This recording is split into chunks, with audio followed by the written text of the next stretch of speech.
Ayan! Dito tayo sa entrance na. Welcome, sabi niya. So, dito, walang entrance fee.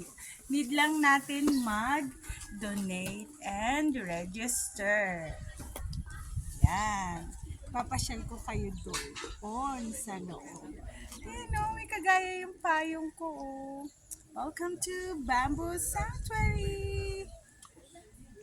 Yan, maraming bisita ngayon.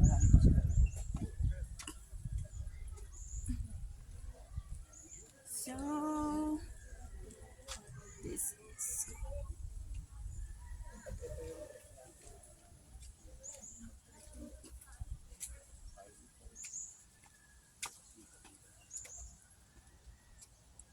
maluwang